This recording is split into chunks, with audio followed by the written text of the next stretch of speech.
Hi everybody. So today's segment on Tell Me a Young Story. For those of you who do not know, this is Ubusha Bami. We are an NPO that specializes in teaching about sexual reproductive health in an entertaining way for young people, and also dabble into also educating teen parents on how to handle the topic. So for those who have followed all our content, we're truly thankful and we hope it really is helpful and making a difference in your lives. So today's Tell Me a Story, I'm just going to be talking about some of my observation from clinical practice.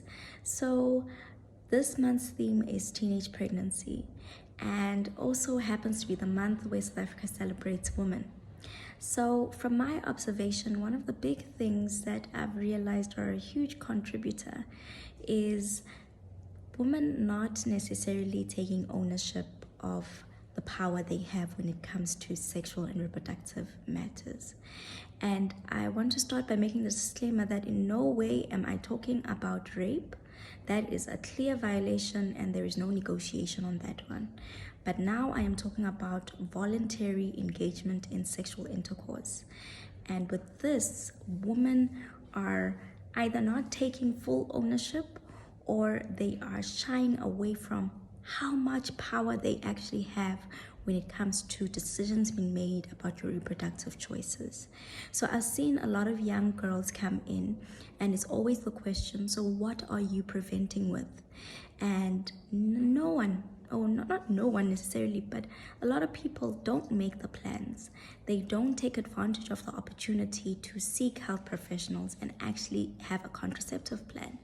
And a contraceptive plan does not mean you have to be on any hormonal plan, meaning the pills, the injection, the implant or anything. But sometimes even your contraceptive plan needs to actively be barrier contraceptives. And barrier contraceptives is what we refer to as condoms. So even if that is your plan, take initiative, especially as a woman, and literally say, that is my plan.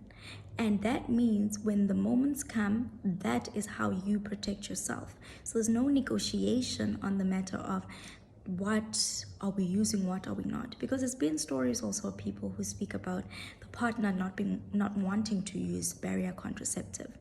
If the partner doesn't want to use barrier contraceptive and that is your choice of contraceptive, that means you still also have the right to say then no to engagement.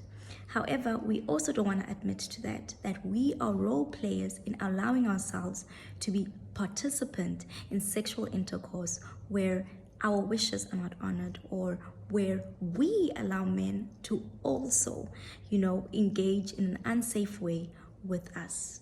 So I speak to the woman specifically on this month's Tell Me a Story that we have so much power. Because if you say no and you say we are not doing it unless we use this chosen method that works for me and that works for you, you have every right to stop that engagement completely. So I just want to highlight the importance of the roles we play. And maybe also just an observation as well, that if you actually look at even the targeted research, most funded research, especially when it comes to HIV and AIDS, is looking at what they call the vulnerable or the special population. And one of them is women, young girls. There are many reasons why young girls and women are targeted.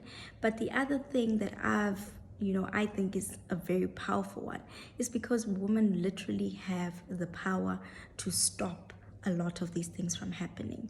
And once again, I'm not talking about forceful engagement. I'm not talking about rape. That's a different topic. But I'm talking about when it comes to consensual sexual intercourse, women have a lot of power to stop things that will put them at risk or their partner at risk. So insist on being tested together, or at least knowing the person's status. Insist on having a contraceptive plan. Insist on using a contraceptive plan as best as you can. Insist on barrier contraceptive when it is always necessary.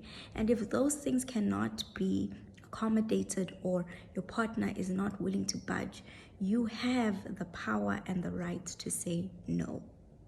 So let us take control of that and realize that we are equally as much active participants to sexual intercourse and the outcomes thereof. and stop acting as though we do not have a say or a voice when it comes to this matter. So when we look at teenage pregnancy, when we look at the rise of HIV and AIDS and other STIs, we are contributors also to that.